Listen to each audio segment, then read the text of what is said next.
তু নির্বাক হয়ে চেয়েছিল অনেকক্ষণ। অনেকক্ষণ পর জিজ্ঞাসা করলো, মুমতাহিনার সঙ্গে আপনার সম্পর্ক কি? আমার ছোট বোন। সংক্ষিপ্ত জবাব দিল মরসালিন। অন্তু কিছুক্ষণ সময় নিয়ে শান্ত হলো। এরপর জিজ্ঞাসা করলো, মুমতাহিনের ভাইকে তো শুনেছি মেরে ফেলা হয়েছে। মুরসালিন নিশ্চুপ মেঝের দিকে চেয়ে থাকে।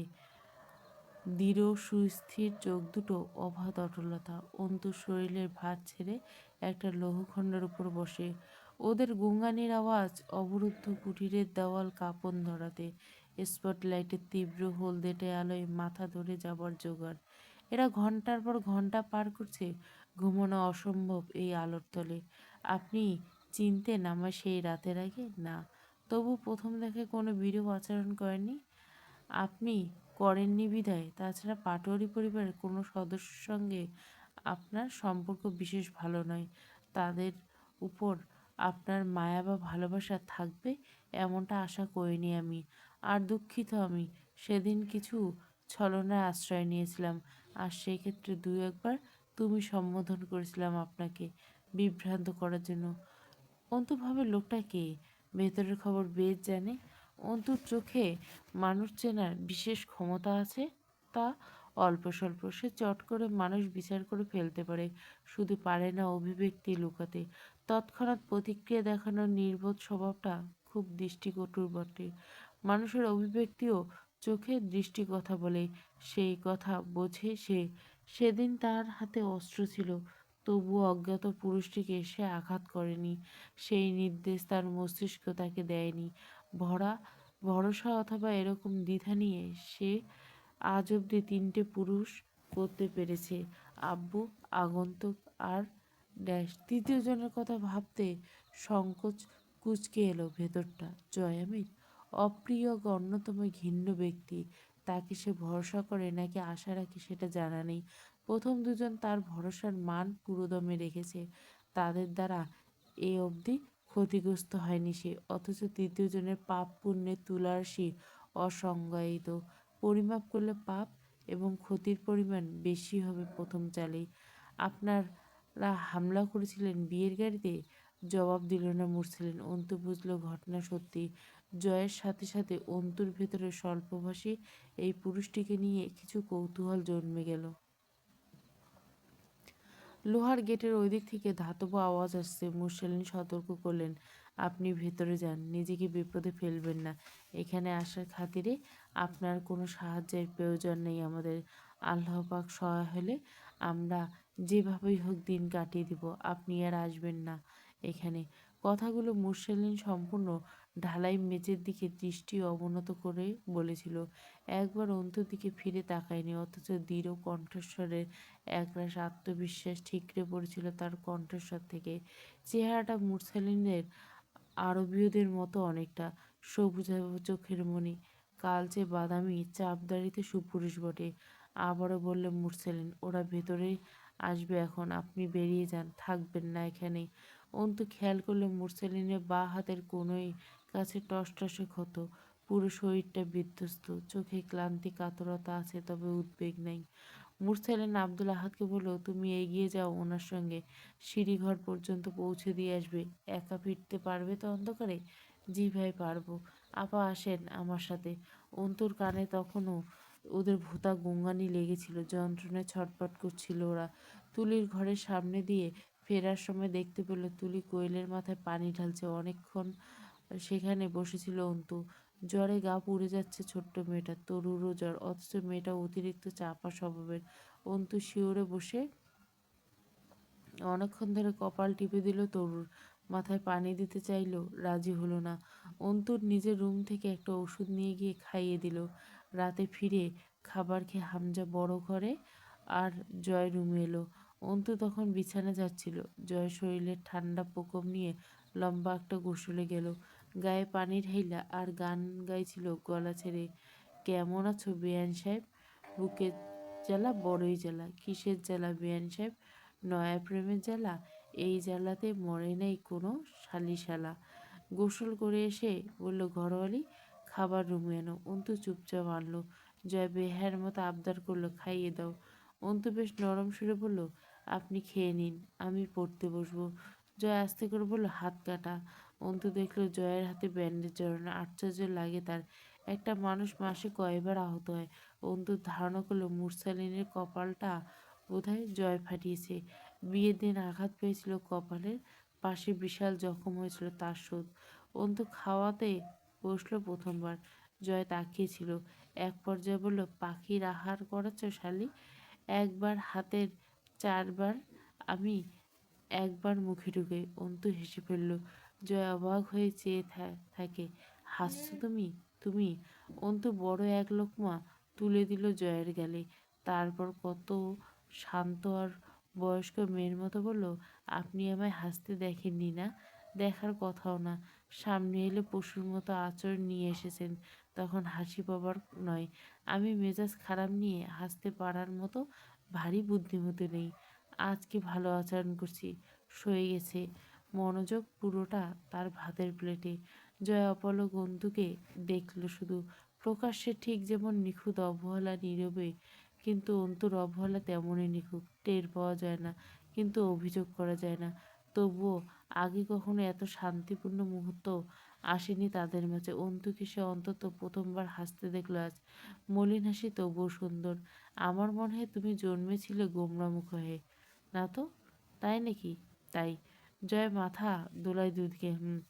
অন্তু মৃদু বিরোধ জানায় হাসতে ভুলে গেছি কিছুকাল। তার আগে ক্ষেত্রবিশেষ খুব চঞ্চল আর সরল মেয়ে ছিলাম, এটা স্বীকার করছে। আমি বরাবর একটু মারাত্মক করা। অন্তু হাসলো মৃদু, দুপাশে মাথা নাড়ল। আমি মায়া করতে, প্রতিদান দিতে, সম্পর্ক রক্ষা করতে জানি। আমি অন্তর দিয়ে খুব তীব্র ভালোবাসতে জানি। কলিজায় টান লাগলে খুব অসহায়ের মতো হাউমাউ করে কাঁদতে জানি। আবার আঘাতকারীকে এতটা জ্বালাতন দিতে জানি যে লোকে তখন আমাকে স্বার্থপর ভেবে বসবে। এটা বুঝবেন হয়তো পরে। যারা যেমন আচরণের যোগ্য, আমি তাদের সামনে কেবল তেমন। শুধু একটু বোকা। বোকামিটা কি জানেন? হুম। জয় খুব মনোযোগ শ্রোতা। সে পলক ফেলছে না। অন্তু তাকায় না তার দিকে। নিচের দিকে তাকিয়ে প্লেটে হাত নড়াচড়া করতে করতে কথা বলছে। নিজের ভেতরে আক্রোশগুলো লুকিয়ে বুদ্ধিমানের মতো মিথ্যে তোষামত করতে পারি না। তেল মেরে মন জয় করতে জানি না। আমার উপর আঘাত দিলে তা সহ্য করে চুপ থাকতে পারি না। তাতে করে শত্রুর সংখ্যা বয়সের তুলনায় কয়েকগুণ বেশি হয়ে গেছে। স্টুপিড। জয় শুধু চেয়ে রইল। তাদের বন্ধনটা রণতরীর ন্যায় ভাসমান, জ্বলন্ত। আজ অন্তুকে অন্যরকম অদ্ভুত লাগছে।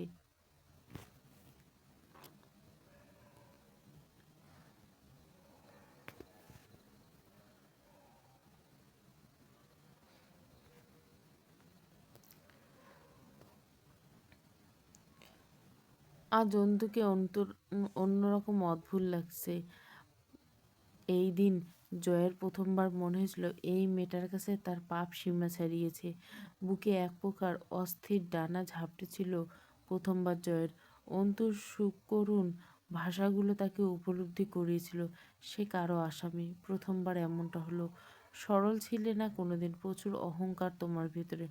না, ওগুলো তো আমার নির্বুদ্ধিতা। আমি নিজের কষ্ট ও দুর্বলতাকে পুঁজি করে মানুষের সহানুভূতি কামাতে আগ্রহ নই। ব্যক্তিগত দুঃখ মুখে করে ঘুরে নিজেকে অসহায় দেখাতে পারি না। তাই আমার মিছিমিছি কাঠিন্য ও অসভ্য সবসময় নজরে আছে। আবেগ কোনো মুখরিত হয় না। বিস্ময়ে জয়ের হৃদযন্ত্র থেমে রইল না। অন্তু যেন জয়ের বর্ণনা করলো এতক্ষণ।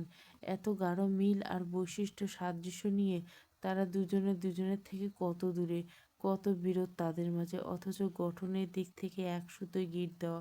প্রতিটি বৈশিষ্ট্য অন্তু জয়ের মাফিক। শুধু মেয়েটার শক্তি নেই জয়ের মতো। তাই বুঝি এত দুর্ভোগ। জয়েরও তো ছিল না এককালে। দুজনের মাঝে নিজেকে লুকানোর পদ্ধতি কেবল অল্প ফারাক আছে। জয়ের হাতিয়ার রসিকতা, অন্তুর গাম্ভীর্য। জয় খানিকক্ষণ তাকিয়ে রইল, তারপর মাথা নাড়ল। মানছি। জয় আরেকবার লোকমা খাবার চিবিয়ে শেষ করে বলল, মেয়েদের এত গাম্ভীর ভালো না। কি ভালো তবে? ফ্যাঁস ফ্যাঁস করে কাঁদা, শুধু স্বামী সেবা করা, স্বামী তার যেমন হোক, আর কুকুর বেড়ালের মতো বছর বছর শুধু বাচ্চা জন্ম দেওয়া। স্বামী যাই করে বেড়াক, দুমুঠো ভাত পেলে হলো। মার ধরে নীরবে সহ্য করা, চিহ্নগুলো লুকিয়ে শাড়ির আঁচল বাড়িয়ে বেড়া। জাহিলি যুগের মেয়ে আমি না। জয় সন্তুষ্ট হাসে। একসময় হাসি প্রসারিত হতে হতে সুবিশাল হয়ে ওঠে। আস্তে করে উচ্চারণ করে অস্থির চিন্তাধারা মাইরি ড্যাম ড্যাম শব্দ করে হেসে ফেলল। ঘরবালি, তুমি মাল্টিপল পার্সোনালিটির চলে গেছো। নিজের এক সত্তা তোমাকে ধিক্কার দিয়ে আর এক সত্তা তার প্রতিবাদ করে। নিজের সাথে খুব তর্ক হয়, তাই না? এটা খারাপ না বটে। আপনারও তো আছে রোগটা। তুমি কি করে জানলে? মুখ ফসকে বলে ফেলল জয় অবাক হয়ে। অন্তু হাসলো। আপনার এক সত্তা বলে আপনি পাপ করছেন। যা করছেন তা ঠিক নয়।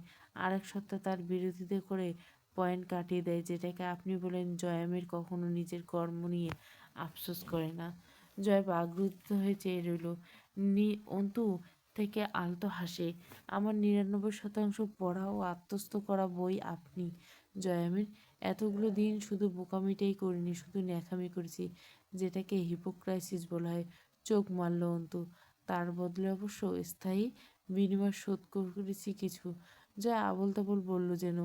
আমার মনে হয় তুমি আমার প্রেমে পড়ে যাচ্ছ গারবালি। না বাসলেও ভালোবাসবে। একটু থেমে গেল। অন্তু গভীর চোখে চেয়ে মসৃণ স্মিত হাসল। সূর্য পশ্চিমে উদিত হয়ে পূর্বে অস্তমান হতে পারে। জয় হো হো করে হেসে বলল, হতেই পারে। তাহলে তো ভালো। সূত্র অনুযায়ী আমি আপনাকে ভালোবাসতেই পারি। জয়ের হাসি ঠোঁটে রইল। শুধু সেটার জ্যোতি নিভে হয়ে এলো হাসিটা। অন্তু খাবার এগিয়ে নিয়ে গেল। জয় মানা করলো, আর খাবে না। আর কিছু আছে নিন। খেতে ইচ্ছা করছে না আর। জোর করো না ঘরবালি। সে উদাস পায়ে উঠে দাঁড়ায়। সিগারেট ধরিয়ে ধোঁয়া গিলতে থাকে। অন্তু প্লেট রেখে এক গ্লাস পানি এনে ধরিয়ে দেয়। জয় আনমনে ছিল। চমকে উঠে গ্লাস নেয়। জয় আচমকা জিজ্ঞাসা করে, আমায় অনেকে ঘৃণা করে। কোনোদিন কারণ জিজ্ঞাসা করিনি, তোমায় করছি। মুখে কিছু না বলে শুধু মুচকি হাসলো। সেখানে কত জবাব শব্দহীন পড়ে আছে, সেসব চেপে বলল, আমি কৃতজ্ঞ আপনার উপর। ধন্যবাদ। জয় বিভ্রান্ত হলো কিনা বোঝা গেল না। নারীর ছলনায় জয়ামের মতো পুরুষরা কেমন প্রভাবিত হয় তা তার অভিব্যক্তিতে অন্তত ধরা গেল। অন্তু বলল, কাল সকালে একটু ওই বাড়িতে যেতে কয়েক ঘন্টা থাকবো। একটা ছেলেকে সঙ্গে দিবেন? একা যেতে ভয় লাগছে, চারিদিকে যা চলছে। এবার জয় অবাক অথবা সন্তুষ্ট হয়ে তাকায়। তার উপর অন্তুর এই ভরসা ভীষণ দুর্লভ। পরক্ষণে নিজেকে বকে উঠল। সকাল হতে হতে তুলির মেয়ের শরীর একেবারে নেতিয়ে পড়ল জ্বরের তোপে। তরুকে নিয়ে যেতে চাওয়া হলো, অথচ চাপা স্বভাবের মেয়েটা সকাল থেকে উঠে কাজবাজ করা শুরু করলো। সে যাবে না। প্যারাসিটামল খেয়ে সে নাকি চাঙ্গা বোধ করছে। তুলি রিমিকে সাথে নিয়ে মেয়েকে ডাক্তার দেখানোর উদ্দেশ্যে বেরিয়ে গেল। হামজার সঙ্গে দুজন ছেলেকে পাঠালো। তারা দূরে দূরে থাকবে, লক্ষ্য করবে ওদের। পৌরসভার নতুন বাজেট বরাদ্দের কাজ চলছে। হামজা ওদিকে বেশ ব্যস্ত। সকালে তাকে কার্যালয়ে যেতে হলো। জয় তখনও ঘুমাচ্ছে। খানিক পর উঠে সেও কোথায় বেরিয়ে পড়ল। পলাশের খোঁজ পেয়েছে। পলাশ নাকি চেষ্টা করছে জয়ের নামে থানায় চাপা পড়ে থাকা পুরনো ফাইলের তাজা করতে। অন্তু তৈরি হয়ে পড়ল। রোদের তেজে মুখটা ঘেমে লাল হয়ে গেছে, অথচ ঠোঁটে স্মিত হাসি। জয়ামিরের চোখে বিভ্রান্তি এত শান্তিদায়ক ব্যবচ্ছেদ। অভয়ডাঙ্গা দেওয়ালে ডান পাশে একটা বর্ষপঞ্জিকা ঝুলছে, পাতার আগের পাশে। আজ সব মাস বদলেছে, পঞ্জিকার পাতা উল্টানো হয়নি। সালটা ঠিক 2018। মাহেজাবিন স্থির দৃষ্টিতে চেয়ে ধীর পায়ে উঠে গিয়ে পাতাটা উল্টে দিল পঞ্জিকায়। পরশু জুন মাস 29 তারিখ, জয়ামিরের 31তম জন্মদিন। আজ জুলাইয়ের 1 তারিখ। বিকেল হয়ে আসছে। জানলার বাইরে তাকিয়ে দেখলেন মিস ক্যাথরিন। মেহজাবিন কাহিনীর মাঝে চট করে থেমেছে। এরপর উঠে গেছে পত্রিকা ঠিক করতে। এই মেয়েটা এত অদ্ভুত চালচলন বুঝতে পারেন না তিনি। মেহজাবিন ফিরে এসে সোফাতে বসল ফের। তিনি খুব বিরক্ত হলেন। ভুরু কুঁচকে তাকালেন সম্মুখে বসে থাকা ২৬ বর্ষীয়া নারীর পানে। অতি হালকা এক ধরনের নীল রং, যেটাকে বলা হয় ক্যাডেট ব্লু কালার। সেই রাঙা খাদি কাপড় শাড়ি পরনে, বাঁ হাতে জোড়া স্বর্ণের চুড়ি, গলায় চিকন সোনালি চেন, কুকরানো লম্বা চুলগুলো ঘাড়ের উপর খোপা করা। কোনো প্রসাধনী নেই, তবুও যেন কোনো অভিজাত কুমারিকা। কাজের চাপে নিজের বিশেষ যত্ন ছাড়া এত অলংকারহীন ঐতিহ্য আর গাম্ভীর্য। রোজ মুগ্ধ হলেও সেদিকে তাকিয়ে থাকেন মিস ক্যাথরিন। বিরক্ত হলেন আজ। মেহজাবিন চেয়ে আছে জানলার বাইরে। শাড়ির বিশাল আঁচলটা বিছিয়ে আছে মেঝেতে। পা দুটো মেলে দেবার মতো বসে আছে। সোফায় হাত মেলে দেখছে। রাজ্যের ভাবুকতা কাজল চোখ দুটোয়। উদাস উদ্দেশ্যহীন দৃষ্টিজোড়া প্রকৃতিতে বিছে। চট করে কাহিনী থেমে গেছে। আর শুরু করছে না। তিনি বৈকালীন প্রার্থনা ভুলে গেছেন শুনেছেন। তাতে বেশ বিরক্ত হচ্ছিলেন বটে। আজ এই মেয়েকে দেখে কে বলবে সে একসময় এত হটমেজাজি? সমুদ্রের মতো গভীরতা, নিশ্চুপ চলন, বিনয়ী ভঙ্গিমা, শব্দহীন পদক্ষেপ আজ তার। সেসব কি পূর্বের সেই হুটহাট ক্ষেপে ওঠা অভিজ্ঞতা? কিছু বলতে যাবেন তার আগে মেহজাবিন হাত উঁচিয়ে ধরে মুচকি হেসে বলল, ক্ষমা চাইছি মাদাম, একটু বিরতির প্রয়োজন আমার। এক কাপ চায়ে তৃষ্ণা পেয়েছে, তা মিটিয়ে বরং আপনার প্রশ্নের উত্তর দিই। তখনও দৃষ্টি জানলার বাইরে। ওভাবে মেহজাবিন ডাকল, লতা, 2 কাপ চা করে দেয়। এরপর জানলা থেকে নজর ঘুরলাম, মুচকি এসে বলল, আপনার প্রশ্ন করুন এবার। অনেক প্রশ্ন করছি এ যাবৎ, কোনোটার উত্তর না দিয়ে একরোখার মতো গল্প বলে গেছেন। অসন্তুষ্ট হবেন না, এবার কিন্তু আমি নিজের প্রশ্ন করেই বলছি। ঠিক আছে, সব পরে হবে। আগে এটা বলো, তুমি মাইন্ড ট্যাঙ্গলে ইন্টারনেট প্লে করছো ওদের সঙ্গে? ভুরু জড়িয়ে ফেললেন মিস ক্যাথরিন। তা বলছেন কেন? মনে হলো না, সেসব পারি না। ঈশ্বরের দোহাই, মিথ্যে বলবো না। জয়ামের এ পর্যন্ত তোমার প্রতি মনোযোগী হয়ে উঠছিল, তাতে কি প্রমাণ? তুমি তো এটাতেই চাইছো তার জীবনের প্রতি মোহ জন্মাক। তার সাথে শুধু লড়াই চলছে আমার, সেটাও আমার খালি হাতের। এত গভীরভাবে ভাবছেন কেন? মিস ক্যাথলিন হাসলেন। সংসার ত্যাগ কি অভাবুকেরা করে? তোমার রুক্ষ আচরণ জয়ামি তোমার দিকে মনোযোগ করছিল, আর সেই মনোযোগ তোমাকে নিয়ে তাকে ভাবতে বাধ্য করেছিল। আর তা থেকে তোমার প্রতি, কারণ তুমি ছিলে সবার থেকে ব্যতিক্রম তার দৃষ্টিকোণে। তার সম্মুখে তুমি প্রথম কেউ যে তাকে সমীহ আকারে ধিক্কার জানিয়েছে বারবার। বিয়ের পর কি এই কাজটি ইচ্ছাকৃত একবারও করেনি? মেহজাবিন অদ্ভুতভাবে সূক্ষ্ম আসলো। তা কেন মনে হলো? বলো, সত্যি কি না? কিছুটা। I believe that. তুমি জয়ামিরকে কখনো কখনো ইচ্ছাকৃত খেপিয়ে তুলছো, আর জেদ করে সেটাকে তামাশার পর্যায়ে নিয়ে গেছো। সোফাতে হাতল থেকে হাত তুলল।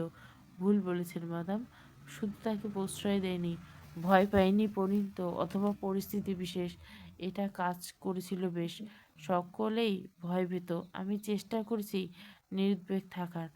ওটা ওদের জন্য চিন্তা ছিল, আর তাতে আমার বেশ সামরিক ভোগান্তি হয়েছিল। এটা কার্যকর ছিল। তাহলে স্বীকার করছো না কেন? মিস কাথলিন থেমে গেলেন। মেহজাবিন মুচকে আসলেন। তিনি চট করে বললেন, আচ্ছা, জয়া মেরি ভালোবেসেছে তোমায়? জিজ্ঞাসা করনি কখনো? তুমি কোনোদিন নিজের বোকামিগুলো বলো। আজ কিছুই না। তখন মাঝে মধ্যে মনে হতো হয়তো বোকামি করছে। তা কেন? অন্তু মুচকে হাসলো, কথা বলল না। মিস ক্যাথলিন বলল, তোমার বাবার মৃত্যুর জন্য নিজেকে দায়ী করো। প্রশ্নই ওঠে না, মৃত্যু অবধারিত সত্য। তার জন্য দায়ী যদি কেউ থাকে, তাহলে সেটা সৃষ্টিকর্তা। সে মহান সত্তাকে দায়ী দেওয়া? আস্তাগফিরুল্লাহ। আল্লাহ পাক মাফ করুন তোমায়। তখন কেন ভাবতে? তখন আমি অন্তু ছিলাম, কারো কারো আর্মিন ছিলাম। আস্থা নেই। প্রতীকীর কথা ভীষণ ভালো তুমি। উফ, বুঝতে বেগ পেতে হয়। হেসে ফেলল মিস ক্যাথলিন। ফের গম্ভীর হলো তিনি। আর অন্তিকের মৃত্যু, সেটার জন্য কাকে দায়ী করো? নিজেকে মনে হয় না? কখনোই না। আপনার তা মনে হয়। তুমি হামজা জয়ের প্রকাশ্যে বিরোধিতা না করলে এমন হতো না। আমি মানি তা। এখানে স্টুপিটের মতো কাজ করছো তুমি। এবার নিয়ে পুরো কাহিনীতে কথাটা শতবার বলেছেন, অথচ এটা ভুলে যান ওদের কাছে মানুষ খুন করার জন্য সব কিছুর প্রয়োজন হলো, কারণ প্রয়োজন কখনোই ছিল না।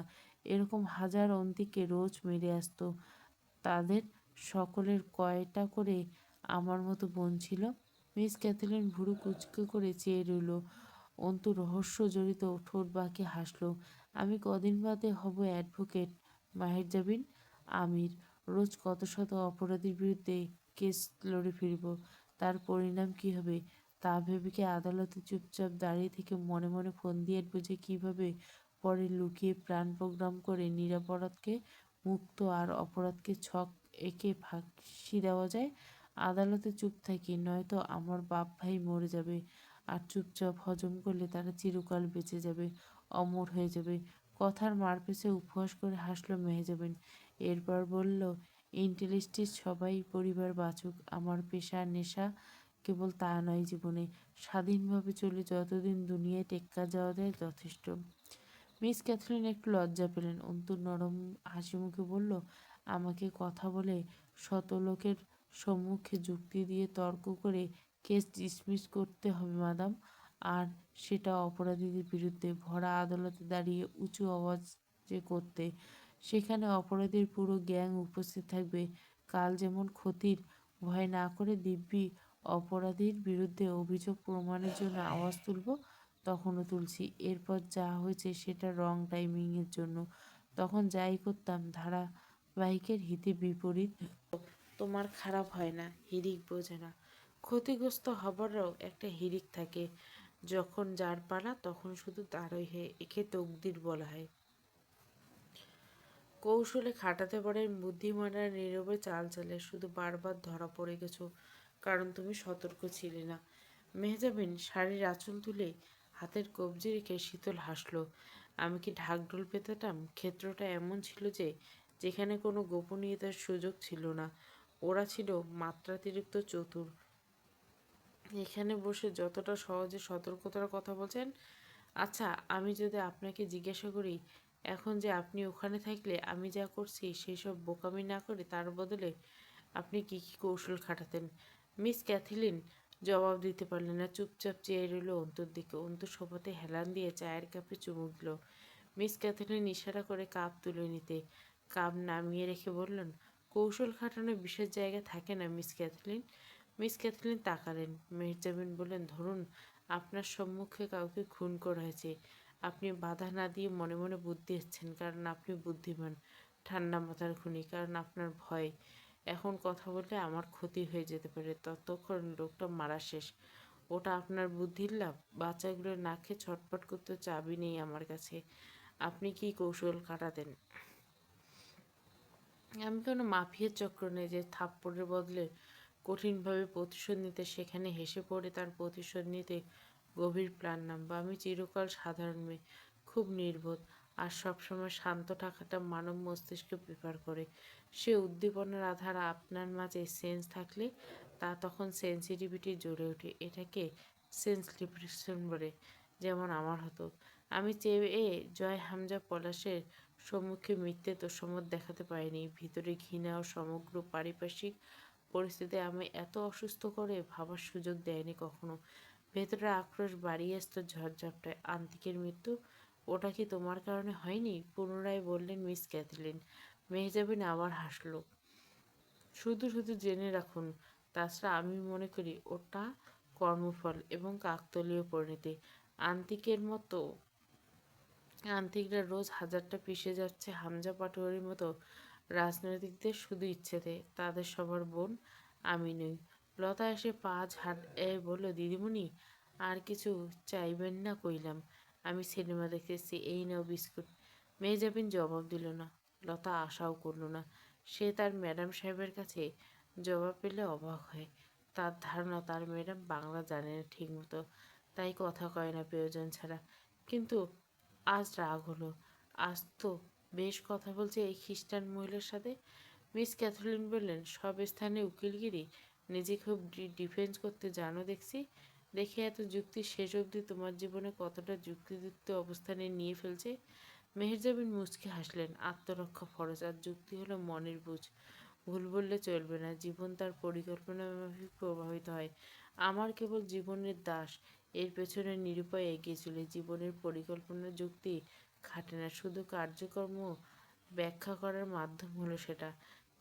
সেদিন ছেলেটাকে সঙ্গে কেন নিয়েছিলাম ইচ্ছাকৃত মন থেকে নেওনি তা আমি জানি। মেহজাবিন কাপ নামিয়ে রেখে বলল, মানুষকে বিভ্রান্তি করা খুব সহজ।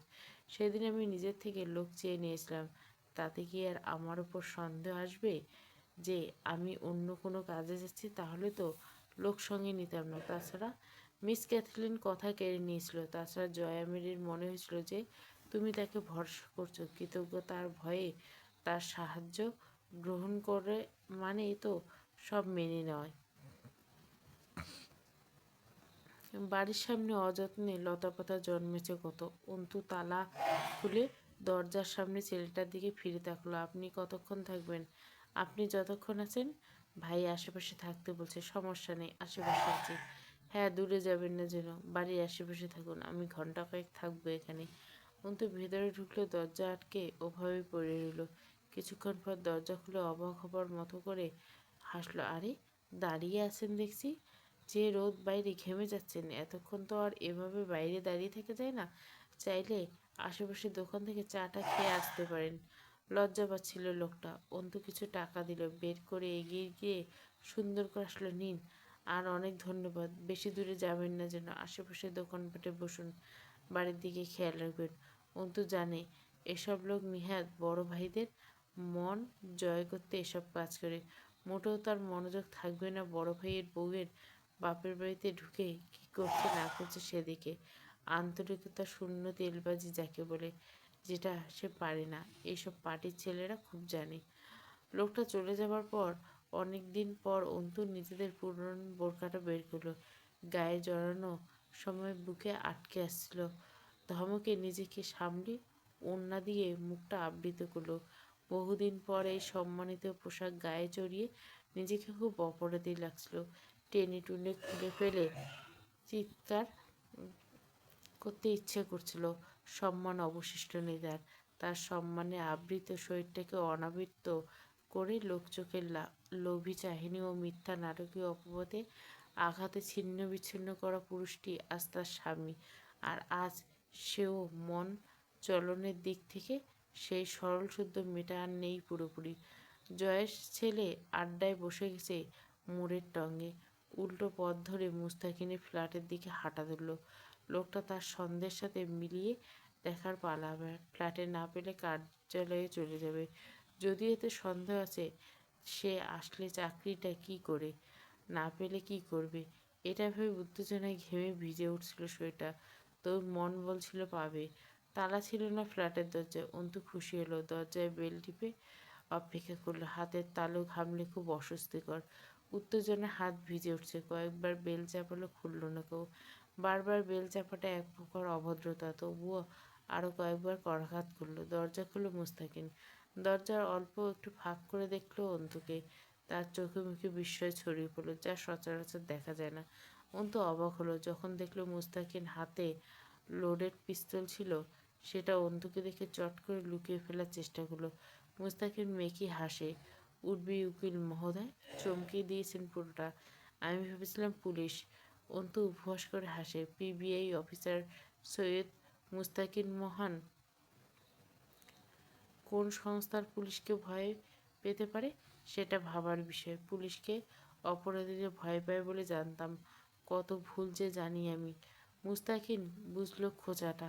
তার উপর গাঢ় সন্দেহের তীর তাক করে সেই নারীটি আজ তার দরজায় কড়া নেড়েছে। সে জানতো আসবে। এবার দিনাজপুর ফিরবে, এই রমণীর সম্মুখীন তাকে হতে হবে। এই প্রস্তুতি ছিল তার। ঘাড় চুলকে হাসল। ভেতরে আসুন। দরজায় দাঁড়িয়ে কেন, ভয়টায় পাচ্ছেন নাকি? ওসব মানায় না আপনাকে। তার উপর জয়া মিরির বিবাহিত স্ত্রী। লোক কাঁপবে, কাঁপবে আপনাকে দেখে। ভয় তো পাচ্ছি। আজকাল ভয়টা ঘামের মতো হয়ে গেছে। সাধারণ তাপমাত্রায় ঠিকরে বেরোয়। আমাকে ভয় পাবার কী আছে? অনেক কিছু আছে জনাব। বাকিটা বলল না। ভেতরে ঢুকতে ঢুকতে বলল, আপনি যেন কে জনাব? জয় ঘুম থেকে উঠে বড় ঘরে গিয়ে আধ ঘন্টার মতো কাটিয়ে এরপর ফিরল বাড়ির ভেতরে। তরুর জ্বর, চোখে মুখ লাল হয়ে উঠছে। তবুও ছুটে এসেছিল জয়কে খাবার দিতে। জয় ধমক মারল একটা, বেশি গিন্নিগিরি দেখাবি না আমার সঙ্গে। আমার লম্বা দুটো হাত আছে, বেড়ে নিয়ে খাচ্ছে। তুই তৈরি হয়ে নে, চল তোকে ডাক্তার দেখে এরপর যাবো কাজে। আমি সুস্থ আছি। থাপড়ে কান গরম করে দেব। চোখ উল্টে মুখ ভেঙচালো। তুমি সুস্থ? আমার কিছু হয়নি। সিনেমা করো এই চেংড়ি। খাচ্ছিস সকালে? ব্যাস। তোর হেসে ফেলল। জ্বরের তবে শুকনো মুখের হাসিটা মেয়েটার মুখে অদ্ভুত দেখালো। জয় মায়া ভরা চেয়ে থেকে নরম করে বলল, বস, আয় একসাথে খাই। একা একা খেতে ভাল লাগে না। এই ডাক উপেক্ষা করার সাধ্য নেই তরুর। বসে মনে মনে বলল, জানি না কি তা আমি একা খেতে পারবো না। তার ছোটবেলা থেকে বসে বসে খাওয়ার পাহারা দিতে গিয়ে আমার এত বড় সর্বনাশ হয়েছে। তার খোঁজ রাখলেন না, নিষ্ঠুর পুরুষ। তবু আপনি এত মায়াময় কেন বলুন তো? তরু খেতে পাচ্ছিল না। জয় তুলে তুলে দিল, সাথে ধমক ফ্রি। চোখ দেবে গেছে ভেতরে। জয় দাঁত খেঁচে উঠল। ইচ্ছে করছে তার চুলের ঝুঁটি ধরে ঘুরানটি মারি চারটা। ওরা গেছে ডাক্তারের কাছে, তুই যাসনি কেন? এখন যদি তোরে ধরে দুইটা চড় মারি ঠেকাবে কে? তোর হাসি পেল। একমাত্র মানুষ এটা যার সামনে কারো গম্ভীর্য চলে না। সে নাচেল, ঠোঁট উল্টে একটু আহ্লাদি করে বলে, ধুর, আমার ডাক্তারের কাছে যেতে ভাল লাগে না। শুধু দেয় এক গাদা ওষুধ। ওষুধ ভাল লাগে না দিতা। তো ওষুধ কি আবার চানাচুরের মতো টক ঝাল মিষ্টি স্বাদ লাগবে? এই জন্য হয় মেলোক নাই 12 হাত কাপড়ের কাছা। আপনি আসার সময় জ্বর আর শরীর ব্যথার কথা বলে ওষুধ আনবেন না হয়? আমি যেতে পারবো না, হাঁটতে গেলে শরীর বেশি খারাপ লাগছে, অতদূর যাবো আবার। আপনি আনবেন না হয়। তোরা আস্তে আস্তে অল্প আদুরে আহ্লাদে নিয়ে কথাগুলো বলল। জয় হাসলো। এই চাপামেটা কিঞ্চিত আহ্লাদেটুকু সবটাই একমাত্র জয়ের কাছে। হামজা তরু বড় ভয় পায় ছোট থেকে। জয় মাথা নিচু করে আলতো হাসি মুখে খাবার গেছে। চোখে মুখে বিরক্তি দেখিয়ে ঠোঁটে হাসলে জয়ের মতো খিটখিটে পুরুষদের বুঝি একটু বেশি সুন্দর দেখে। তরু তাই মনে হলো। জয় খাওয়া শেষে বলে, এদিকে আয়। তরু এলো, কপালে হাত রেখে তাপমাত্রা দেখে জিজ্ঞেস করলো, জ্বর মেপেছিস? হ্যাঁ, 104 ছিল। এখন মনে হয় কম। ভালো লাগছে শরীরটা? জয় কড়া চোখে তাকায়। বাটপার কেন তুইও তো? নিজের সমস্যা না থাকলেও লোক সমস্যা বানিয়ে বলে। সুবিধা নিয়ে বড়লোক হয়ে যাচ্ছে। তুই আর আমার বউ, দুইজন মহিলা যাদের নিজের জন্য কিছু চাওয়ার নেই, অন্যের জন্য নিজে বাঁশ খেয়ে লগ হয়ে যায়। খেয়ে গোসল করে তৈরি হয়ে নিল। পলাশ আর জয়পুরহাটে আছে। জয় এটা ভেবে হাসে। তার নামে শুরুটা দিয়ে জেলার নামে শুরু। পলাশের সাথে একটা মিটিং করলে খারাপ হবে না। গুনগুন করে গান ধরল, এই পদ্মা, এই মেঘনা, এই যমুনা সুরমা নদী বটে।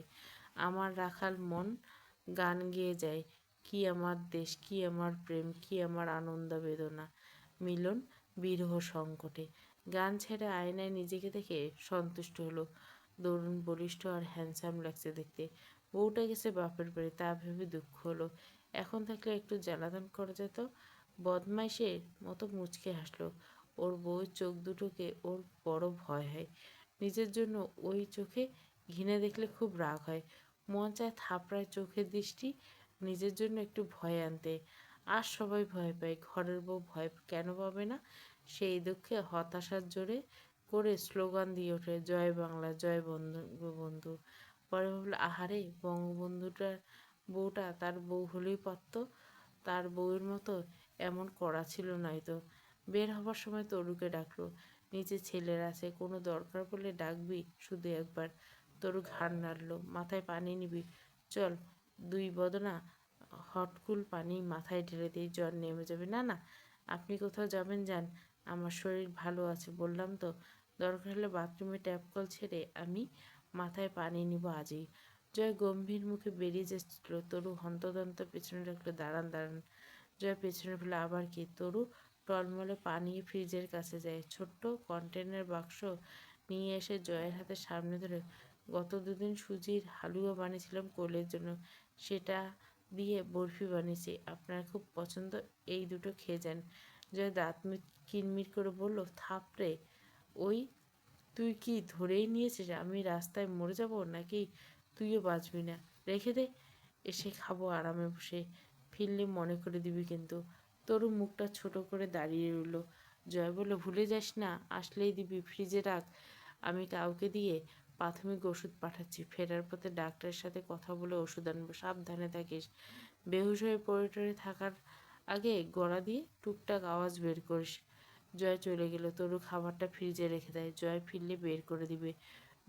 জ্বর শরীর নিয়ে গতদিন বরফি বানিয়েছে, লোকটার খুব পছন্দ সুজির বরফি। কবে ফিরছেন দিনাজপুর? আন্দাজে ঢিল ছুড়ল অন্তু। ফ্ল্যাটের হাল দেখে বোঝা যাচ্ছে বহুদিন লোক ছিল না কেন। মুস্তাকিন বিভ্রান্ত হলো না, বোঝা গেল না। মুচকি হেসে বলল, নাস্তা হিসেবে কি খেতে পছন্দ করবেন আমার হাতে? এক গ্লাস পানি এখানে রাখুন। শুধু পানি? অন্তু আশেপাশে চোখ ঘোরাতে ঘোরাতে শুধু মাথা নাড়ল। মুস্তাকিন পানির সঙ্গে ট্রে ভর্তি কিছু শুকনো কাবাব, 2 কাপ অদক্ষ হাতে চা বানানো এলেন।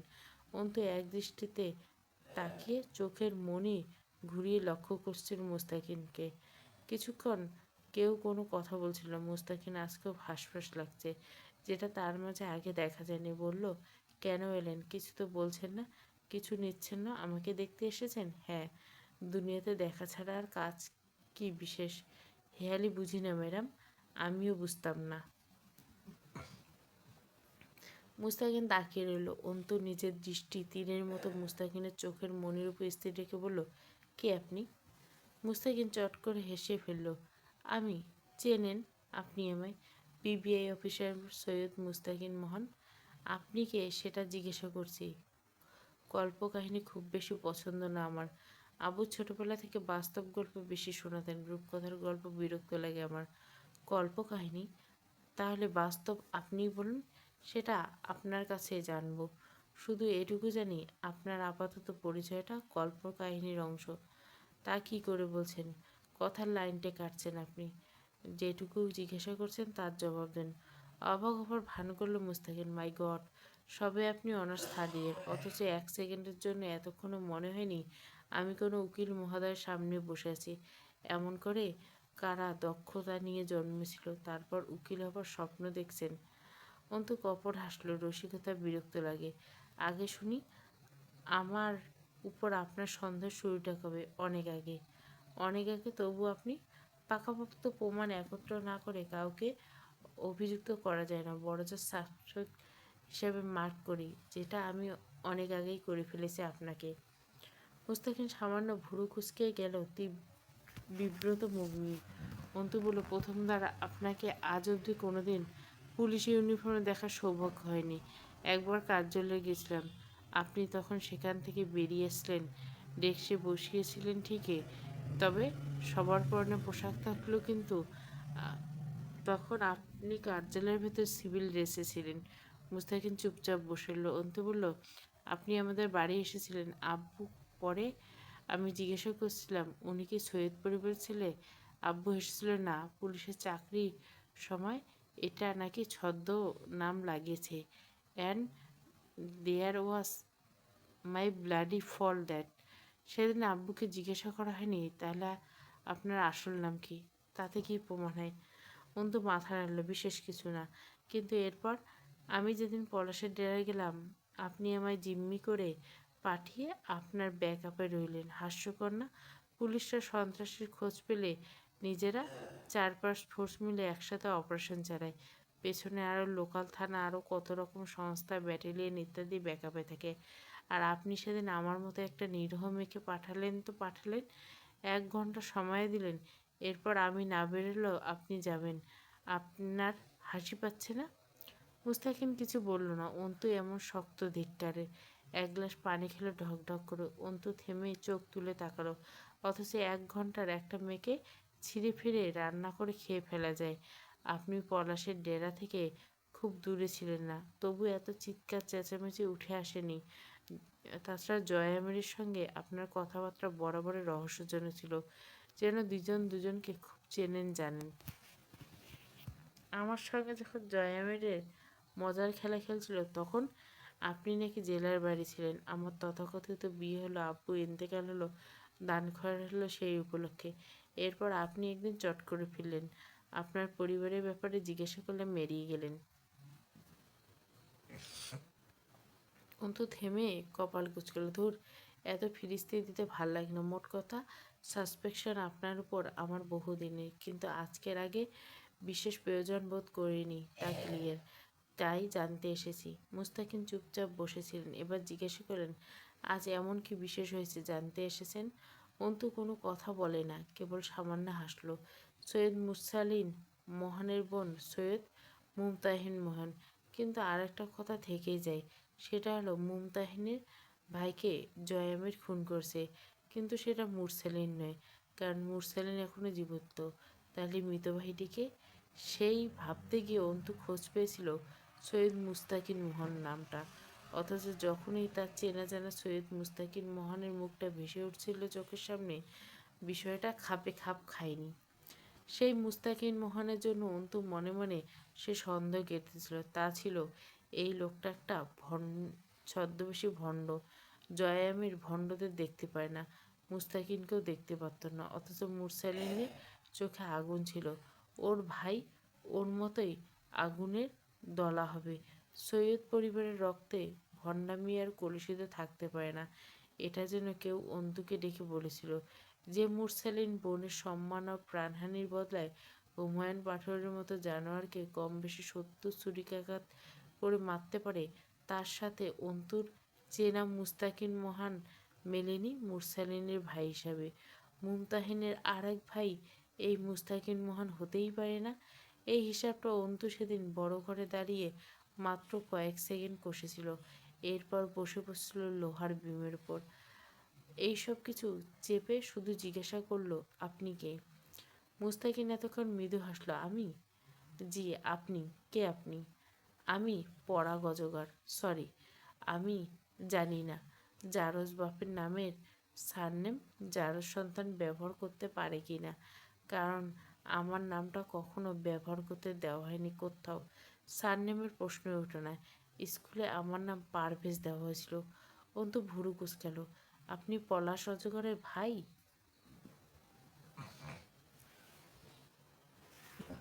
পরাগ দুপাশে মাথা নাড়ে।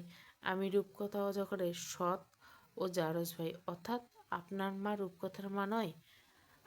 আমার মা সালমা বেগম, আপনাদের ভার্সিটি খণ্ডকালীন আয়া। রূপকথার মা রূপকথাকে ছোট রেখে বাপের বাড়ি চলে গেছিল, পরে অন্য ঘরে বিয়ে হয়। অন্তু কপাল চেপে ধরে চুপ করে বসেছিল বেশ কিছুক্ষণ। পরাগ চায়ে চুমুক দিচ্ছিল শব্দ করে। অন্তু জিজ্ঞাসা করলো, সৈয়দ মুস্তাকিন মোহনটা কে? আপনার প্রতি পরামর্শকে জিজ্ঞাসা করবেন, সে ভালো করে বলতে পারবে। সে কি জীবিত? তাকে জয়ামি নিজ হাতে খুন করছে। শুধু কি রাজনৈতিক রেশারেশি, এছাড়া অন্য কিছু, যা শুধু জয়ামিরই জানে? আমি যেটুকু জানি, শুধু ধান্দা পার্টনার হিসেবে। আপনার স্বামী মালটা ব্যাপক চাপা আর ঘাউড়া, সহজ জিনিস না। আর চট করে মুস্তাকিনের চিরচেনা ভদ্রতার পরাগে অসভ্যতা ফুটে উঠছিল একটু একটু করে। আপনি সৈয়দ মুস্তাকিন মহান নামের ধারণ কেন করেছিলেন? সে আইন কর্মকর্তা ছিল, আমারও সেরকম একটা মিছিমিছি পদের দরকার ছিল।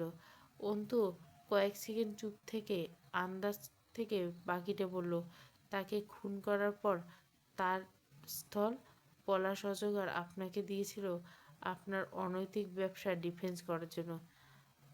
বাহ, বা দেবার মতো ঠোঁট ফুলিয়ে নাটকীয় নিয়ে পরাগ বলল, অত্যাধিক চিন্তাধারা ম্যাডাম, শুধুই সাধারণ জ্ঞান। কিন্তু এমন কি নেই, একজন মৃত আইন কর্মকর্তার জায়গা নিয়ে আপনি তার স্থলে তার নাম নিয়ে অন ডিউটিতে থেকেছেন? প্রতিটি থানা তদন্ত সংস্থা যদি আমার পেইড এজেন্ট রাখতে পারি গাদা করে। আর এমনকি এছাড়া উপর মহলের আদেশ মুস্তাকিম মোহনের উপরে টিকিট কাটা হয়ে গেছে। আদেশ ছিল টুপ করে যেন ওকে কোনো কেসে অভিযুক্ত করে ফাঁসি দেওয়া অথবা দুনিয়া থেকে সরিয়ে দেওয়া, কিন্তু তার আগে জয়ামির তাকে টপকে দিয়েছে। এটা কতদিন আগের ঘটনা, 2013-র মাঝামাঝি। তবে আমাকে এর ফায়দা দেওয়া হয়েছিল মাসখানেক আগে। আমি শুধু অফিসারের রোল প্লে করেছিলাম লোকের সামনে। কার্যালয়ের ভেতরে কোনো কাজেই আমার হস্তক্ষেপ ছিল না। সরকারি কার্যালয়ের ব্যাপার স্যাপার অতিরিক্ত সহজ না, তবে মাল ছাড়লে আর পাওয়া থাকলে কঠিন না। সবাই টাকার বিনিময়ে আমাকে মুস্তাকিন মহানপদের অফিসারের মতো ট্রিট করতো। অন্তু চুপচাপ বসে রইল মেজের তাকে। মুস্তাকিন মোহন নিশ্চয় আইনের কর্মকর্তা হয়ে ক্ষমতাসীন দলের বিপক্ষে আচরণ করেছিল প্রকটভাবে, তাই তাকে সরিয়ে দেবার অর্ডার এসেছিল।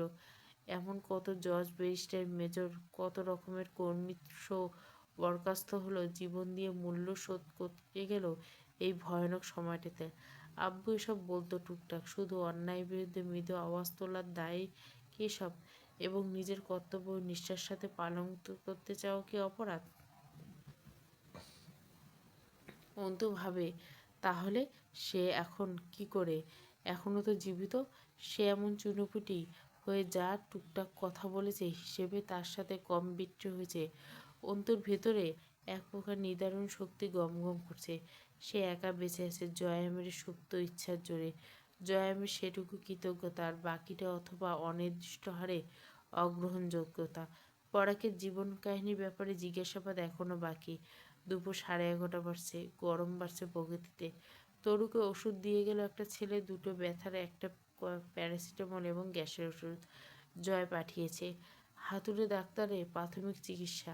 খেলো না সেসব ওষুধে, তার জন্মের শত্রু। ঘড়ির কাঁটা তখন দুপুর 12টা ছুঁই ছুঁই। শরীরের এক হাতে আউলে গেছে তখন। কোনো মতো হুঁশ নেই। মাথা ব্যথা ও সর্দিতে গোটা মুখ মুখলের সাইনাস ভেঙে আসছিল। অসহ্য ব্যথায় ছটফট করছিল বসার ঘর সোফাতে আধা হয়ে। রিমি ও তুলি মেয়েকে প্রাইভেট অ্যাপয়েন্টমেন্ট দেখাতে গেছে। অনেকক্ষণের ব্যাপার। সিরিয়াল দিয়ে বসে থাকতে হবে, কখন ফিরবে জানা নেই। এখন মনে হচ্ছিল সে সঙ্গে গেলেই পারত। ঠান্ডার প্রকোপে শ্বাস প্রশ্বাস আটকে আসছিল। বেলা 12টার পর দরজায় করাঘাত পড়ল। অন্তু এসেছে নিশ্চিত। খুশি হলো। এই মেয়ে এখন জোর করে ওকে নিয়ে ডাক্তারের কাছে গিয়েই ছাড়বে। এখন আর না গেলেই নয়। অন্তুকে খুব প্রয়োজন। ওই মেয়ের গম্ভীর চোখ দুটো ধমকে মারবে, এরপর জোরে করে হাসপাতালে নিয়ে যাবে। তরু দরজা খুলতে দেখলো দুজন পুরুষ দাঁড়িয়েছে। একজনকে সে চিনে, রিমির চাচাতো ভাই মাঝার আলমগীর। আরেকজনকে চিনল না। ফর্সা, উঁচু, লম্বা চেহারা, চোখ দুটো জল জল করছে, বিড়াল চোখা। ঠোঁটের কোণে প্যাঁচপ্যাঁচে হাসি। তরু টলমল পায়ে কয়েক কদম পিছিয়ে যায়।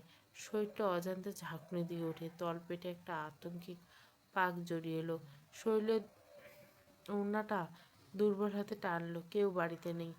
একবার কেন জানি ইচ্ছে করলো চিৎকার করে নিজের ছেলেদের ডাকতে। বোকামি হবে। এরা তো কোনো কেন এসেছে সে বলেইনি। পলাশ মাঝহার দিকে মুখ এগিয়ে জিজ্ঞেস করলো, এটা কে রে? কে জানি লাগে, হামজা লটির বাচ্চা। পলাশ ঠোঁট এলিয়ে মাথা দুলিয়ে হাসে, ঠিক যেন রক্তচোষা প্রাণীর মতো। রক্তের গন্ধে তাদের জিভ লক লক করে ওঠে। এমন উজ্জ্বল হয়ে উঠল পলাশের চোখ দুটো ভাষা। তরু কম্পমান গলায় জিজ্ঞাসা করলো, আপনারা কে? কিছু দরকার? কেউ তো বাসায় নেই আমি ছাড়া। চলবে তো তাতেই। আর কাউকে আপাতত দরকার নেই। পলাশ ভেতরে ঢুকে পড়ল। মাঝার হেসে পড়ল। পলাশের বুট জুতার গড়গাড় আওয়াজে তরুর শরীরটা ঝাঁকি মেরে উঠল। পুরুষটা এগিয়ে আসছে। কেমন এক ভঙ্গিমা, কাঁধ দুটি হেলিয়ে দুলিয়ে আসছে। ঠোঁটের হাসি নরকের দেবতা খেয়াল এনে দিচ্ছে। হৃদযন্ত্রের ধরাস ধরাস আওয়াজে শরীরটা শেষ পর্যায়ে নিস্তেজ হয়ে এলো মেয়েটার। মাঝার সে সময় দরজা আটকে দিল। মাথা টলছিল তোর। ওর ক্ষমতা নেই দাঁড়িয়ে থাকার। অন্তুর মুখটা ভাসছিল খুব। তার স্থলে অন্তু হলে এতক্ষণ নিশ্চিত দৌড়ে গিয়ে রান্নাঘর থেকে বটি নিয়ে এসে সামনে দাঁড়াতো। মাথাটা চক্কর মেরে উঠল, চোখটা ঝাপসা হয়ে আসছে।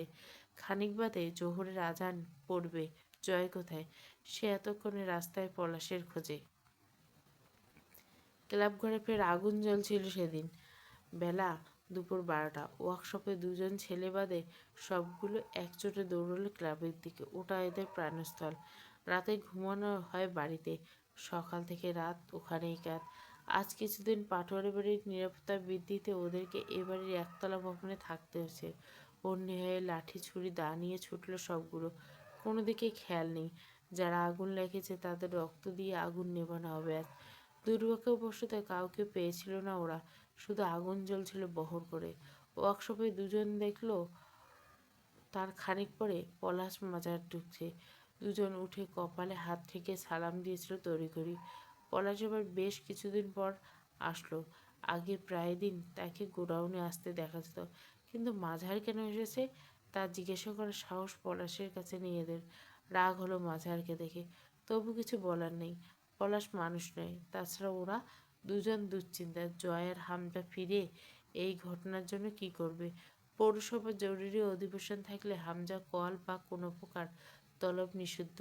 দুশ্চিন্তায় ছিটিয়ে গেল দুজন। পলাশ হেলে দুলে বাড়ির মেইন ফটক পেরিয়ে ভেতরে ঢুকে গেছিল। ক্লাব ঘরে এমনিতে বিরোধী পক্ষের আগের হামলায় ভঙ্গুর হয়েছে। আজকে আগুনে পেট্রোল যে ঢেলে জ্বালানো হয়েছে, দাউ দাউ করে শুধু উপরে উঠছিল। অতগুলো ছেলে মিলে হিমশিম খেয়ে যাচ্ছিল আগুন নিয়ন্ত্রণে।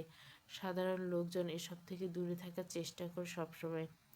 পলাশ গতরাতে জয়কে কল করে একটা প্রস্তাব উঠল, বাপ আয় একটা ডিসকাশনে যাই। আমার কাঁচামালের বর্ডার আটকে আছে, দুজনে গেছে ছাড়িয়ে নিয়ে আসি। এই ভাগে কথা হবে। আপনি কোথায়? এখন জয়পুরহাটে। বর্ডার তো আপনার মাল আসে না? জয়পুরহাট বর্ডারের কাছাকাছিও আসে না, আর আপনার মাল আসে বন্দরে। তো জয়পুরহাটে কি করছেন? একটা কাজে এসলাম। আচ্ছা, তুই আমায় বিশ্বাস করতে পারিস না কেন? আপনি কি বিশেষ? জয় আমি নিজেকেই বিশ্বাস করে না পলাশ ভাই।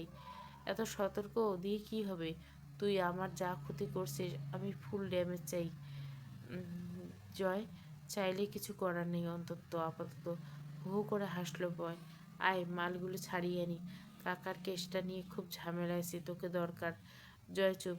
পলাশ জানে জয় কচুর পাতা, হাজার টন পানি ঢাললেও ভিজবে না। চতুরতার উদ্যোগ। পলাশ বলল, আমি যদি ক্ষমা করে দিই তোকে, আমি তোর ক্ষতি করছি, তুই আমার কাটাকাটি। আমার তোকে দরকার, তোর আমাকে। জয় হাসলো। আপনাকে আমার কোনো দরকার নেই, তা আপনি জানেন। Joy Amir is run and is on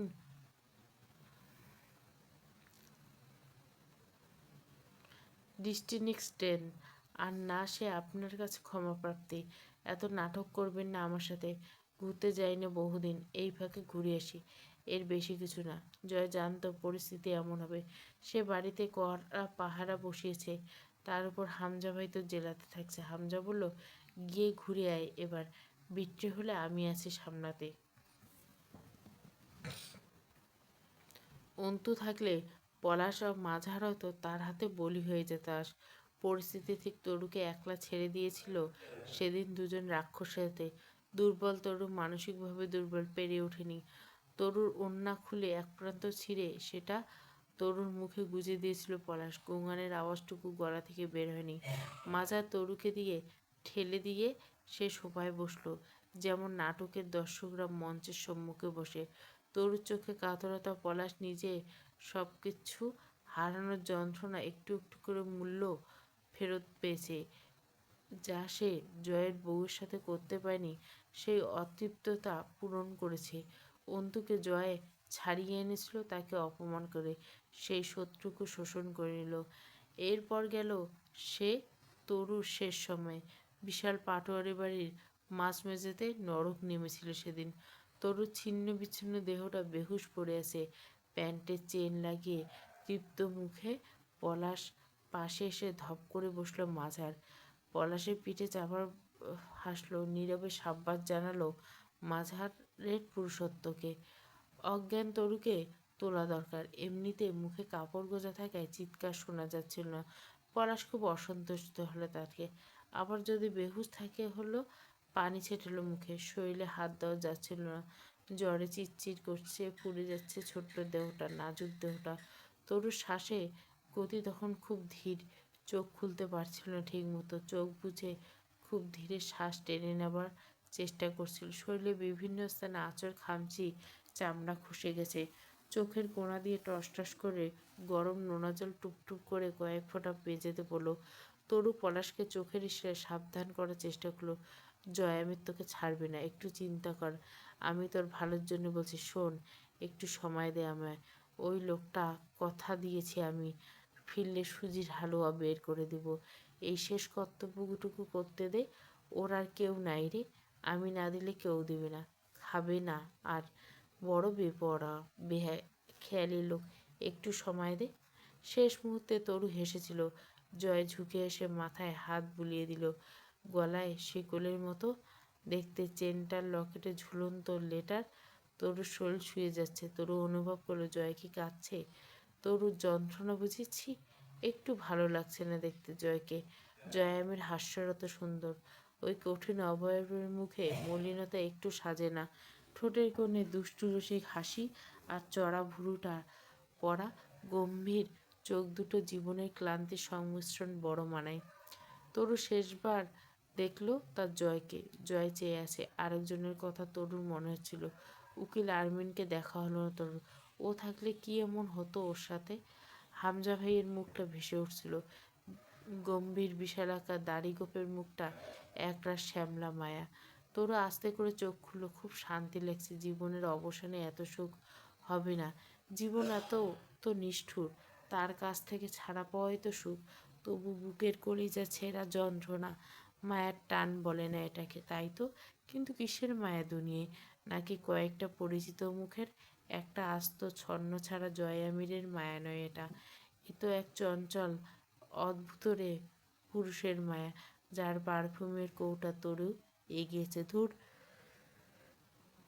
কালো জিরে বেটে খাওয়াবে কে জয় আমিরকে? আর কাজু বাদামের পাত্রটা বা বেড সাইডে টেবিলের উপর নিঃশব্দে রেখে আসবে কে?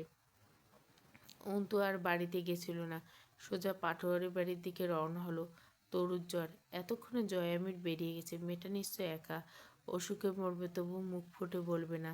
বাড়ির সামনে রিক্সা থামাতে ওয়ার্কশপের ছেলে দুটো এগিয়ে এসে সালাম দিল। আসসালামু আলাইকুম ভাবি, ঠিক আছেন?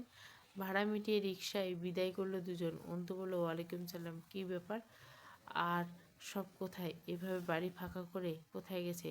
দুজন কাছামুছি হলো। অন্তু এ পর্যবেক্ষণ ঠিক ওরা ভয় পায়। ঠিক জয়ের মতোই। আসলে ভাবি, এত হেজিটেটের কী আছে? বাড়ি ফাঁকা রেখে এভাবে বেরিয়ে গেছে। চারিদিকে অবস্থা তো জানেন, কখন কী হয়। তাছাড়া আপনাদের বড় ভাইরা জানলে বিপদ আপনাদের। আগুন লাগছে ভাবি, কোনো মতে একজন বলল। ভুরু কুচকে ফেলে অন্তু। কোথায়? ক্লাব ঘরে। ওরা ওইখানে? অন্তুর গা শিউরে উঠল। দেরি করল না না করে পা ঝাড়া মেরে মুহূর্তের মাঝে ফটক পেরিয়ে সিঁড়ি দিয়ে বেরোল। দোতলার সদর দরজা খোলা দেখে সেদিন অন্তুর অন্তরাত্মা থরথর করে কাঁপছিল অজানা আশঙ্কাতে। অন্তু প্রথম পেয়েছিল তরুর ছেঁড়া দেহটাকে। বিমূঢ় হয়ে বহুক্ষণ দাঁড়িয়েছিল দেওয়াল চেপে। তরুর দু পায়ের মাঝ দিয়ে রক্তের ধারা নেমেছিল, ঠিক যেমন গর্ভপাত হলে শরীরে রক্তের সাথে লেপ্টে থাকা খণ্ড খণ্ড জামায় অসংখ্য ব্লেডে কাটা, ঠিক যেমন শরীরে ব্লেডের আঘাতে কাঁচা কাঁচা করে। অন্তু কুড়িয়ে কুড়িয়ে সেদিন 3টা গোটা টুকরো ভাঙা রক্তমাখা ব্লেড পেয়েছিল, যেগুলো তরুকে নারকীয় যন্ত্রণা দিয়ে ব্যবহৃত হয়েছিল।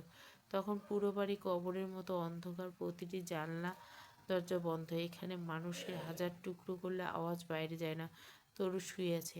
এখন তার কোনো যন্ত্রণা নেই। শুকনো দেহ যন্ত্রপাতিগুলো শুষে নিয়ে দেহ পরম আরামে শায়িত। অন্তু নিজের দেহ থেকে ওড়নাটা খুলে আস্তে করে তরুণ নগ্ন দেহটা চাপা দিল। হাত দুটো লকরাগা টকির মতো থরথর করে কাঁপছিল। অন্তুর কান্না আর আত্মচিৎকার বাইরে আসেনি। সে বহুবার শব্দ করে কাঁদতে না ভুললেও সেদিন তার কান্না আকাশের ভিত বুঝে কেঁপে উঠছিল। মুমতাহিনের কথা মনে পড়ছিল। সেই ভার্সিটির মাঠ, শীতের সেই সকালে হামজা আর জয়ের বিশাল অবহেলা নিয়ে লোক দেখানো বসে থাকা। কালপিট সেই পলাশী, ভিকটিম সেই এক ধর্ষিতা ছিন্ন ভিন্ন লাশ। শুধু সময় পাল্টেছে। উপরওয়ালা বুঝি ভোলেন না কিছু। এই বাড়িতে ছোট্ট মুমতাহিনের দেহটাকে হুমায়ুন আর পলাশ মিলে খুব লিখিয়েছিল। দিন ফেরে, তুলনামূলক ভয়াবহ হয়ে ফেরে, শুধু সময়ের আবর্তনে। কিন্তু সময়ের ফেরাটা ইনসাফ থাকে না, একটুও না। কার পাপ কার উপর দিয়ে এমন ভয়ানক ভাবে বয়ে আনে। তরুর অপরাধ শুধু পাপীদের আশ্রয়ে আশ্রিত হওয়া ছিল। এই অপরাধের এত চমকপ্রদ মাসুল, এটা নাকি ইনসাফি? অন্তু উপরের দিকে চেয়ে অভিযোগ করে ওঠে মালিকের কাছে। উঠে আস্তে আস্তে হেঁটে রুমে যায়। জয়া আমিরের ছবিতে রুমের দেওয়াল ভর্তি। সেদিকে তাকিয়ে একটা ওড়না গায়ে জড়িয়ে বাড়ির ফোনে প্রথমবারে হামজাকে ফোন করে। মেয়র সাহেব, পাপ ফিরছে। মেয়র সাহেব, তরুর উপর দিয়ে বয়ে গেছে। আসবেন একবার? আসুন বরং বাড়িতে একবার, পাপ দেখবেন। তুলির কান্নার আওয়াজে বাড়ির ইটগুলো কাঁপন ধরছিল সেদিন। এই ছোট্ট তরুকে সে ছোটবেলায় চুল ধরে কত মেরেছে। কথা না শুনতে চাইলেও আবার ওই পুচকে মেয়েকে ছাড়া একা শুতে পারত না। আজ থেকে কি করে একা থাকবে ওই ঘরে, মেয়েকে সামলাবে? চিৎকার করে কাঁদছিল তুলি। রিমি পাগলের মতো ফোঁপাচ্ছিল মেঝের এক কোণে গুটিসুটি মেরে। বারবার হেঁচকে উঠছিল। হামজা শক্ত করে ধরে রইল ওকে। হামজার মুখে মাথা লুকিয়ে চাপা আন্নায় গুঙ্গিয়ে উঠল মেয়েটা। পাগলের মতো গোঙাচ্ছিল। হামজা দু হাতে বাহুবন্ধনে রিমিকে শক্ত করে নিজের বুকের সাথে চেপে রইল। ভয় পাচ্ছে রিমি, চোখ খুলছে না ভয়ে। হামজা শান্ত চোখে চেয়ে রইল সদর দরজা থেকে। পুলিশ আসবে এ নিয়ে তার ভাবনা নেই। ওই পাগল আসবে, তারপর কি হবে? তরুর মায়ার মানুষ ঢুকবে এখানে। জয় এলো, খুব ধীরে হেঁটে গেল তরুর লাশের পাশে দাঁড়ালো।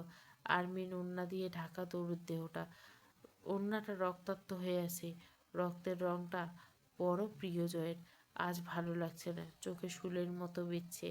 অন্তু চুপ করে তরুর গা ঘেঁষে তরুর হাতটা হাতের মুঠে নিল। জয় আস্তে করে হাঁটু মুড়ি মেঝেতে বসে অনেকক্ষণ সময় ধরে চেয়ে থাকে তরুর বোঝা চোখ দুটোর দিকে। আলতো হাসে। অন্তু শিউরে ওঠে সেই হাসিতে। এত ভৌতিক হাসি জয় পারে। কঠোর এক ভৌতিক হাসির মালিক। সেই হাসিতে কি থাকে তা বলা মুশকিল, তবু আনমনে কীভাবে যেন হাসতে পারে। চোখের শিরা উপসে রক্তিম লাল স্বচ্ছ পানির দানা ভাসছিল। সেই চোখে মেলে চেয়ে জয় শুধু হেসেছিল। তরুণ মুখের উপর অল্প ঝুঁকে পড়ে বলল, তুই জয় আমিরকে ক্ষমা করিস না তরু? তবুও? তবে সে মরেনি এখনো। নিজের বাঁ হাতটা তুলে তখন তরুর তপ্ত কপালটা ছুলো। হাতের ধাতব রূপালি রিসলেট তরুর বদ্ধ চোখের পাতায় বিছিয়ে। জয় আর একটু ঝুঁকে মুচকে এসে ফিসফিস করে বলল, আমি এখনো বেঁচে আছি। তোর কবরে ডানে বাঁয়ে মাঝারার পলাশের ধরহীন মাথা দুটো দাফন করব আমি, কথা দিলাম। তবু ক্ষমা করিস না আমায়, একটুও না কিন্তু, খবরদার। সেদিন কেউ দেখতে পায়নি জয় আমিরের বাম গাল বেয়ে নেমে যাওয়া এক ফোঁটা নোনা পানি ঠোঁটের বিভাজনে মিশিয়ে গেছে। ওভাবে জয় আমির মেঝের দিকে ঝুঁকে বসা থেকে উঠে দাঁড়ালো। হেঁটে গিয়ে ফ্রিজ খুলে কন্টেনারে বাক্সটা বের করে সুজির মিষ্টি দুটো এক গালে ঢুকিয়ে খুব তৃপ্তি সহকারে গেল। সে কম করে খেতে পায় না।